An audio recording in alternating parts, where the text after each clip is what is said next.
This week's episode of Night School is presented by the AQHA. Watch trials this weekend for the Bank of America Championship Challenge at Turf Paradise and the Remington Park Futurity and Remington Park Derby at Remington Park. Keeneland, live racing returns Friday, April 4th and runs through April 26th. Woodbine Entertainment Group, catch live standardbred racing at Woodbine Mohawk Park, Thoroughbred opening day, April 20th. Remington Park, live quarter horse racing Thursday through Sunday, and Express Bet, home of the $25,000 Preakness Big Bet Sweepstakes.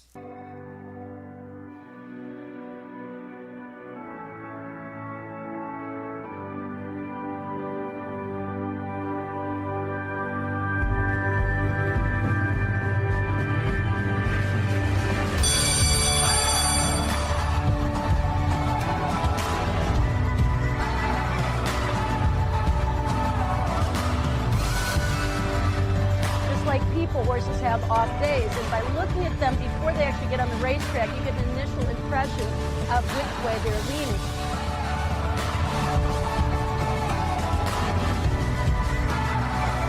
This is going to sound crazy, but for me, it's intellectual stimulation.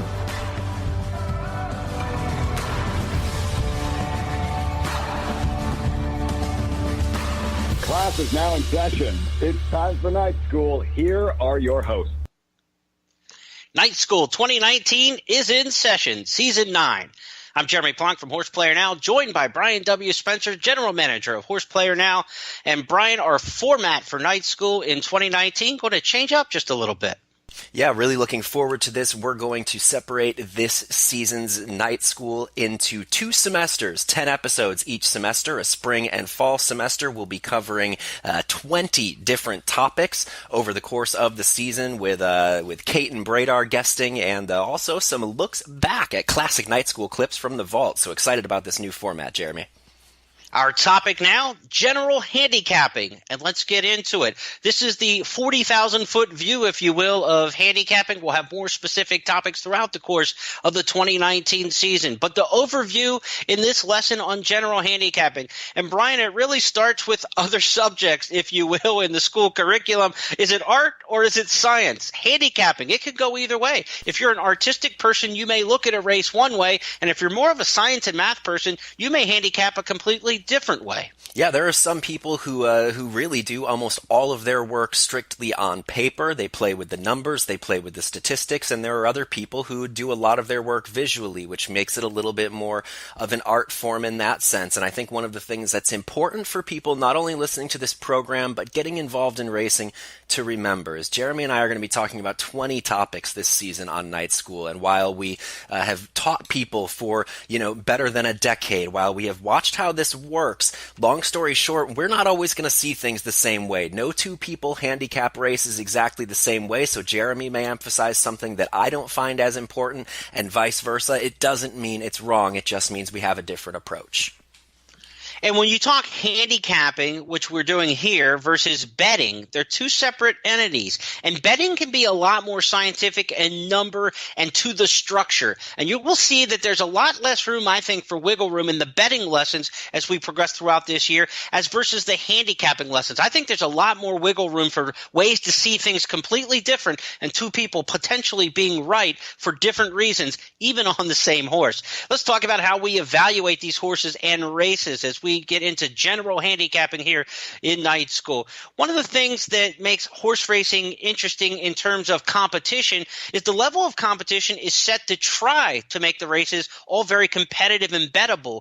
It's not like you can go out in your Alabama and you can schedule Jackson State and be a 60-point favorite in college football. It's not set up the same way in horse racing. The races and the conditions of the races are set up in a manner to try to get horses of similar abilities together on the racetrack at the same time to make the most competitive betting opportunities. So that's what we call the class level. The class level of a race. Are these horses higher end horses, lower end quality horses, somewhere in the middle? How do they match up against each other? How are they eligible for a race? Maybe it's their age, horses who are just 2-year-olds, maybe 3-year-olds, 3-year-olds and older in a particular race. Are they fillies and mares against just other fillies and mares? Are they horses just bred in a particular state, in a state bred race? All these eligibility conditions are what sets the class level of a particular race. And Brian, when it comes to handicapping a horse based on class, how they fit in a particular race is somewhat to the condition of the race, and also how they fit against each other is how we discuss class. Yeah, and I think that as time goes on, the definition of class has changed fairly significantly. In years past, it was a little bit more cut and dry with the proliferation of what a lot of people call the B conditions, where you've got 2, 3, 4 conditions in a condition claiming race. That's kind of muddied the waters on making class sort of a clear-cut metric as far as defining horses. But I think what you said towards the end of that is the key. Class is still important very much in each race, but it's all relative to that race. I think it's a little bit tougher to make sort of those broad class discussions and arguments as opposed to just who's the classiest horse in this race at this track on this day. And, once you get from class, I think the next thing you always move to in any race, whether it's a stake, whether it's dirt, turf, a claimer, is pace. Are you going to have a loose leader, or are you going to have, an embattled trio on the front end? I think that is one of the key mechanics in figuring out a race, because how it's run on the track, well, that's obviously going to be the key portion on how it comes under the wire. Well, pace is important no matter what you're doing, whether you're going to the buffet line or you're running around the block. I mean, you can't come out, guns blaring, full blast, and expect to be as strong at the end. Maybe that's enough to open up a race and hold on for desperation to the wire. But in a lot of cases, like you had mentioned, it's how many horses are going to go out to the front, how many horses are going to lay towards the back. How you plot out the pace of a race is very important. The running lines that the horses have shown in their past performances in the program, or the racing form, or the brisk past performances, whatever you use as your product, look at the running lines of their past races. Do they generally run towards the front of the pack? That is, are the running lines to the left of each race that they've run, are they ones and twos where they're up first or second early in a race, or do they lay behind? For me, the pace rule of thumb is this: if there's more than two, it's a party, and if there's a party, there's trouble. That's what an old coach used to tell me. So if there are three or more than two, if you've got three or more horses that all want to go up to the front, regardless of distance, I start to look for horses to come from a little bit more off the pace. If there are less than three, in fact, if there's one or just two horses who want to go towards the front of the pack, I think that's a very favorable setup for horses who like to run towards the front. Remember, the universal thing in terms of horse racing that kind of cancels out a lot is early speed. You avoid a lot by having early speed. You avoid going wide on the turns in most cases. You avoid traffic and trying to find room to bump and to get in and out. You avoid jockeys making bad decisions or waiting too long. Running to the front cures a lot of ills, Brian. And in fact, in one of the handicapping books, The Power of Early Speed, written by Steve Klein, that I read years ago, one of the few handicapping books I've read, to be honest with you. I've browsed through a lot of them, but I got enthralled by the statistics in that book by Steve Klein, was that about 70% of the races on dirt are won by horses with early speed. Not necessarily the front runner, but horses that are right up on the pace. It is the great equalizer. And I think that is a very important note to kind of end that discussion of pace too. Pace has, at least in my estimation, got to be one of the more artistic endeavors in handicapping, especially these days. You don't know what the jockey instructions are going to be, so unless the pace scenario is incredibly extreme, a lot of times I'm looking more for general shapes than where specific horses are going to be. Is my horse going to be, say, in the front quarter, in the front 50%? I'm looking more for flights of horses rather than necessarily who's going to be exactly first and who's going to be exactly second early on. And with that pace, distance becomes a part of it. How far are we running in this race, and how does that distance match up with the horse's particular skill set, or perhaps their pedigree if they haven't run that far in the past? Distance is an important factor. Some horses who are great at 6 furlongs are not great at 7. They're not great at a mile or longer, and vice versa. Some horses who run well long do not run as well short. Brian, in terms of distance, give us a couple handicapping angles you may have in terms of distance. Distance is, especially when you've got horses trying something for the first time, which obviously with the way horses debut going short, generally speaking, that's going to be them trying a route of ground for the first time. That's where now your breeding comes into play, where you can do that research based on the pedigree. Is this horse likely to appreciate the added ground? That's also where diving into the connections is really important. If a horse is going sprint to route for the first time, is this a barn that excels with these types? Do they need, do they excel with horses with the right pedigree in these situations? There's a lot of things that that go into it, but I think that's really also where you start to get into that pedigree conversation when you talk about horses doing things, especially distance-wise, for the first time. And with distance, I think is one of the real equalizers in horse racing. The shorter the race, the more likely a horse that is lower in class can beat an upper class horse. The more likely a horse with early speed can beat a finisher. So the shorter the distance, I think you want to emphasize speed of a horse. The longer the distance, then class becomes more in play. If you're a classier horse with stronger company lines, you've faced better competition, you have a classy pedigree, you've run in better races, that will show over time. Whereas in a short distance sprint race, sometimes it's just to the brilliant. So keep distance in mind when you're looking at those things. You had mentioned connections. How important are connections? Those are the humans involved, the jockey and the trainer in your handicap. And, we'll talk specifically about some angles about those later on this season in night school. But for me, trainers and the trainer intent far more important than the individual jockey on the horse's back. And finally, form. What form is a horse in? Are they running well right now? Are their last few races not as good as they were previous to that? Can you find an excuse why a horse may have run bad last time and had good races prior to that? Is there a reason? Was it a track condition? Was it a change in distance or surface, or moving to another venue from one circuit to another? Current form, I think, is something that is very much emphasized on the tote board. People love to see what they did in their last race. Sometimes it's overinflated. Yeah, and I think, I've been a big advocate for years now. I'd rather have a lower class in-form horse than a classier horse who's out of form. But yes, you mentioned that form can include a lot of things. It can include troubled trips where you might need to find excuses for horses, but definitely the sharper the form, regardless of the class, I'm always going to be drawn to that. Those are our key points in general handicapping for night school. We'll go to the vault and hear from some of our past night school guests. This time, Bob Newmeyer on his thoughts of general handicapping. And after our trip to the vault, Caton Bredar, the first lady of night school, returns.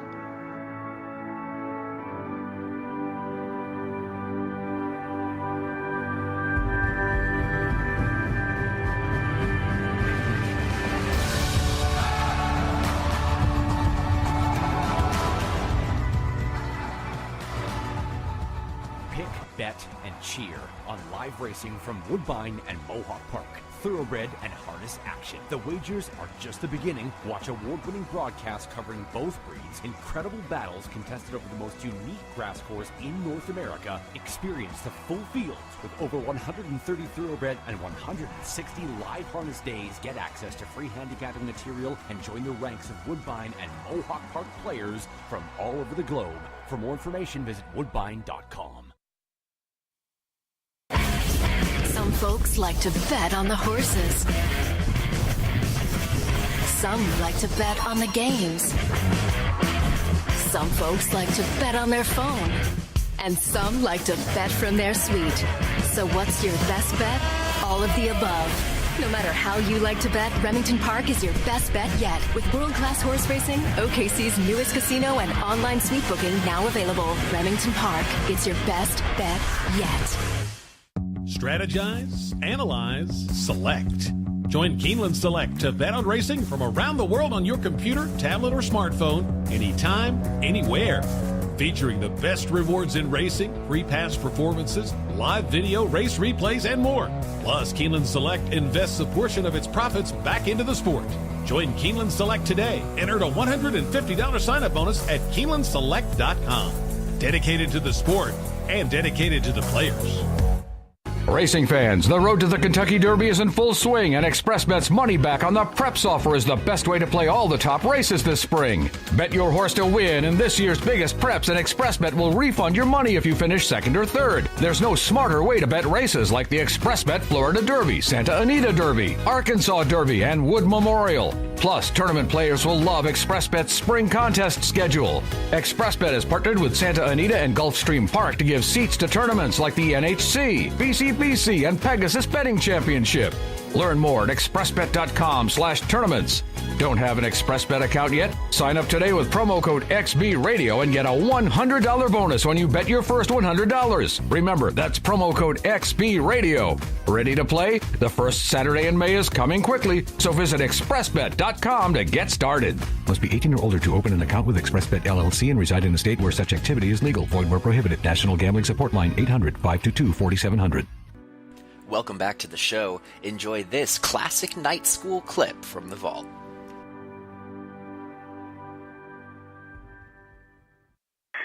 So I guess that if you had to pigeonhole me, I'm a slave to the numbers. I'm into the analytics. That doesn't mean statistics per se. That means using the analytics and the numbers that other people make. I used to make them way back when. Now I don't. Now I read other people's work in terms of how they make the numbers. Right. And that's kind of how I start. And A, try to figure out, what the race shape will be. B, try to figure out what the pace will be, which is very difficult. You don't know what these riders are going to do. You don't know what these trainers are going to do. I mean, it's guesswork, okay? So I'm looking at the board like everybody else, and I'm trying to find 2 or 3 spots a day that I can move into, and I'll play there. And I also think that it's important, for me anyway, that I don't play the same amount every race, that I play a percentage every race. I have like a maximum bet of X. And then I may bet 20% of that maximum or 40% of that maximum. So I don't get stuck betting, 10 a day, 10 times a day, or 100 a day, 10 times a day. Right. That's a loser's mentality to me. So, I'll sit back, I'll try to plot out where I think the bang for the buck is. It doubles, it could be a pick 4, it could be whatever. I guess if you had to look at me and say, well, what kind of player am I? I'm a total contrarian. The more people want to talk up a horse, the more people want to tout a horse, the more I want to bet against it. So I don't talk to anybody. I don't talk to trainers, owners, jockeys, what have you. I do my own thing. And I find that it's better off in the long run to do it that way. So I don't get prejudiced by people. I certainly, as a broadcaster, I have affinity for some trainers rather than others. I'm only human. Jockeys, some rather than others. But I'm certainly not going to get involved in their daily lives. If I was a trainer, the last thing I'd want is some idiot like me coming up to him and say, hey, who do you like? Do you like your horse today? Of course I like him. That's the way it goes. But, I mean, their opinion to me is inferior to my opinion. How's that? So you have to have courage of your convictions. You have to understand that you're going to lose more than you win. You have to take the long view. You have to say that, if I don't get him tomorrow, I'll get him 2 weeks from now. And that's kind of the way I take it. And if I'm fortunate enough to hit 3 or 4 pick sixes a year and I pay for my losers and I, ahead of the game, add it all up and I come up with a plus, it's well worth it, believe me. Set to close out the season premiere of Season 9 of Night School General Handicapping with a visit from Caton Bredar. And Caton, Jeremy and I have spent tonight's episode kind of giving the big overview of racing and handicapping, and I kind of want to get your sort of Cliff Notes version. What does the process look like at the most kind of top view level, generally speaking? How do you go from the beginning of handicapping a race to landing on which horse you like, and what are the most important processes that you use along the way to get there? Well, by adapting the same process or a shorthand version of being able to look at a field, I find that it helps me in a time-saving capacity.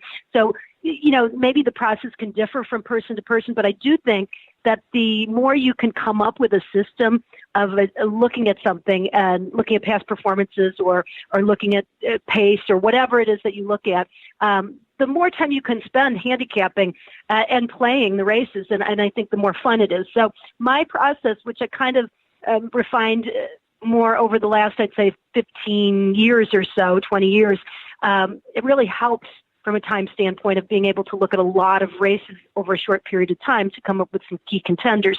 And essentially, I start with the conditions of the race. I never go past that until I take a look and see what I'm dealing with what is the category of competition and the class. And then that's going to help me as I look at each individual runner in the field.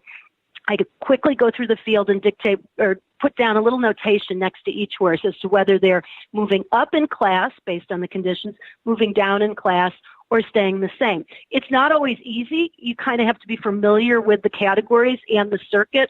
And if you have horses coming in from a lot of different places, it can take a little bit more time, particularly with hybrid conditions of races nowadays.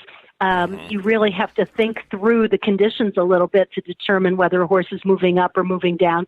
But once you do that, then you can go back and you take a look at each horse's style. And that may vary a little from race to race, but overall, is this a horse that excels when they're on the lead, that they're a need-the-lead type? Is it a horse that sits close, in other words, is a presser? Is it a horse who's more likely to stalk, sit kind of in the middle or a little bit closer than that? Or is this a bona fide closer, a horse who has to just wait and make one run late? Once I've been able to do that and put whether horses are moving up or down in class and what their basic style is when they are at their best, then I get a good picture of the pace for the race and whether we're dealing with a lot of speed types or maybe not much speed, in which case, it's going to be a little bit tougher for the horses who do their best running late, who are closers. And then you can dig in and look at the individual horses from a perspective of recent form. Do these horses tend to be the types that look like they're rounding into form or sitting on a good race?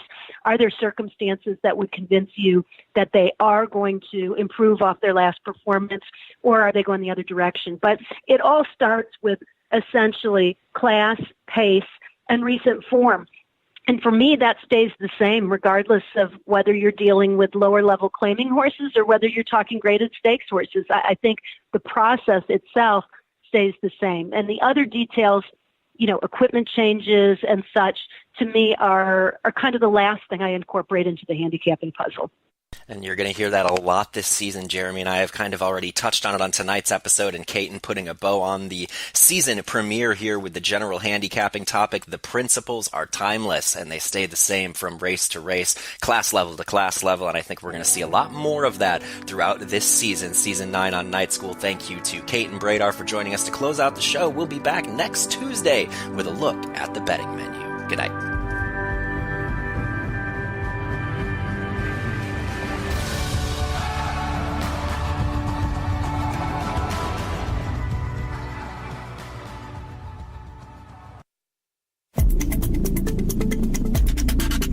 Next on FAQ 60, trials. Many American quarter horse stakes races are so popular among competing horsemen that trials are necessary to determine the finalists. Trials force prospects to compete against one another and the clock, making for a rare situation in horse racing where the clock is the most important element in a race. Most trials are held on the same day and under similar track and weather conditions, making for a great measuring stick for handicappers when those finalists rematch. However, pay close attention during trials to monitor any changes in track, wind, weather, or bias conditions that could tip you towards a hot finalist. The fastest qualifier often will be the finals favorites, but not always the best bet. This FAQ 60 is brought to you by AQHA Racing and Horse Player Now. Enjoyed tonight's episode? Check out hundreds of past archives at horseplayernow.com.